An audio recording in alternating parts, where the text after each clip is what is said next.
If he hasn't, or if he isn't already, President Obama is soon going to be wheels up for the Tidewater region of Virginia. Newport News, to be exact, where defense spending drives the economy. At 1:05 Eastern Time, the president will be talking about a major hit to that economy from those spending cuts that are due to start phasing in on Friday.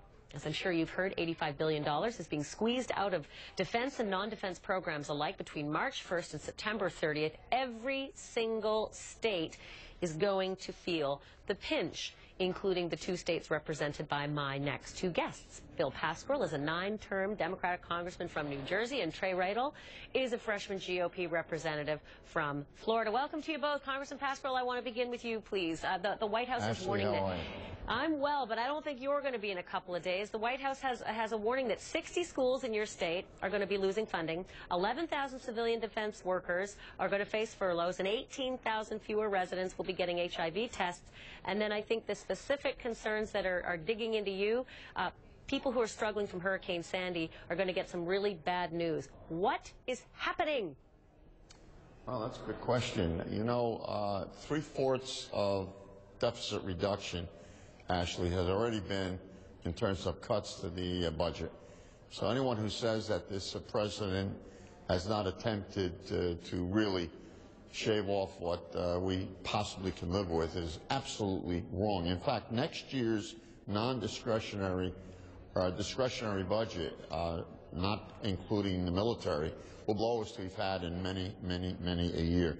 So we're attempting to do this. The other side, many on the other side, claim that the only way we can break the deficit, reduce spending, is simply to cut, and not look to any revenues. We've already passed that hurdle.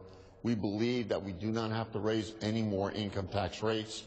We do believe, and Senator Lindsey apparently agrees with us. Last night he made this statement from the other side that he thinks we can get this from subsidies, the oil producers who have retained a lot of the taxpayers' money and they don't need it.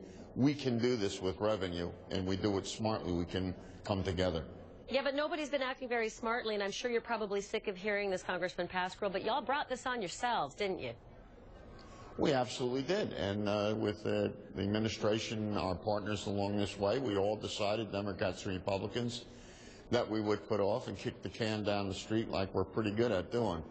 I don't think we can do that any longer. These cuts are going to go into effect, and when I hear people from any side tell us that these cuts, don't worry about it, we'll get over it, it's not going to be too dramatic, it'll take a long time for them to go into effect, I don't accept that. I think the American people should know what they're getting into, and I don't think that we have been direct enough to the American people as to what the consequences of these cuts are. Whether you're talking about mental health for children, whether you're talking about our teachers, whether you're talking about anything dealing with defense. I mean, it's being cut. We've been warned by Senator Panetta. I don't know what we need to know.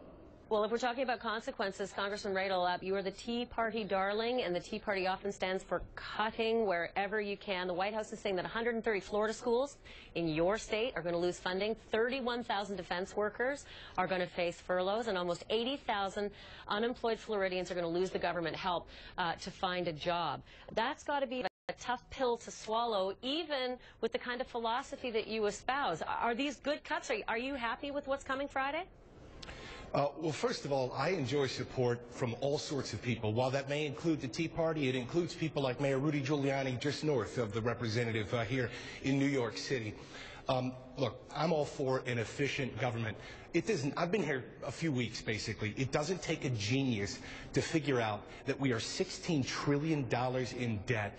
We are buried in debt. We need to do something, and do something now. And I agree with the president. You cannot cut your way to prosperity.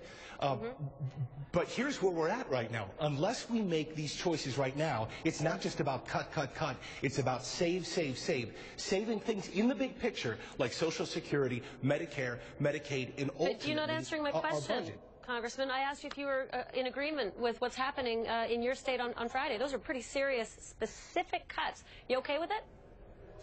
First of all, these cuts are only threats right now. We have no idea how they're going to be implemented. The president could go tour around all the country that he wants to say this is going to happen. Let me give you a real-world example of what's going to happen in my district, Ashleigh. 2 airport towers are potentially, because again, these are just threats from the president, are potentially going to be shut down. Their overseer, if you will, is the Department of Transportation. Do you realize that even with this so-called sequestration and massive cuts, these scary cuts, that their budget is going to increase? We're talking about knocking off 2% of spending from the entire budget. 2%. Do you really think that the government is that efficient? Okay, so when you talk about the 2%, I'm still trying to get that answer from you. You have said before, and I think you tweeted, let me just quickly read a tweet that you sent out. Hashtag sequester, hashtag sequestration is about a 2% cut. Government's buried with $16 trillion of debt.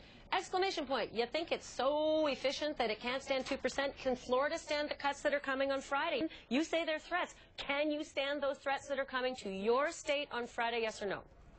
We can stand them, and actually the country needs to stand them. If we don't begin to have a responsible, efficient government here, the cuts that are going to come in 5 or 10 years from now are going to be brutal. If you want to save all of the great things that Representative Pascrell is talking about, certain areas where the government can play a role in terms of including helping the Sandy victims, then we need to do what we need to do. Let's be honest with Ashleigh. You voted against that.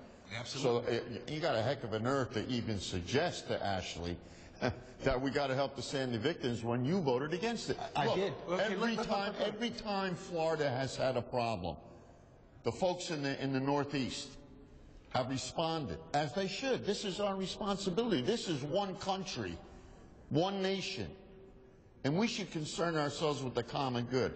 I got to take exception. Let's talk about prioritizing. To your example, you brought it up. I didn't even bring it up. So let's talk about prioritizing. Which leads to another venue, doesn't it? Representative Pascrell, let's talk about prioritizing here. Why in that bill are we sending money to Alaskan fisheries? Why are we buying a new car fleet, spending millions of dollars expanding the Department of Justice? I want to help the victims, but how can I help the victims when pork and fat, this is the business that is done in Washington. I've been here for a few weeks, and this is what happens time after time.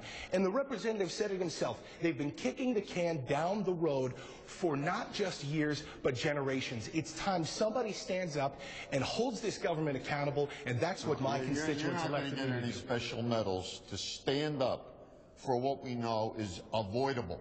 We believe in surgical cuts, not cutting across the board. That hurts our military. It helps our security. It helps our kids. Where's the president's plan? I don't accept that. The president has had 3 plans already. Chris Van Hollen has had a plan in the House of Representatives as an alternative with sequestration. We're going to leave here on Thursday evening, leave here again, as we usually do, and not solve the problem. I don't accept this. I don't accept this at all. But for you to bring up the Sandy victims, do you know that the Sandy victims, the money that's going to New York, New Jersey, and Connecticut, it's going to be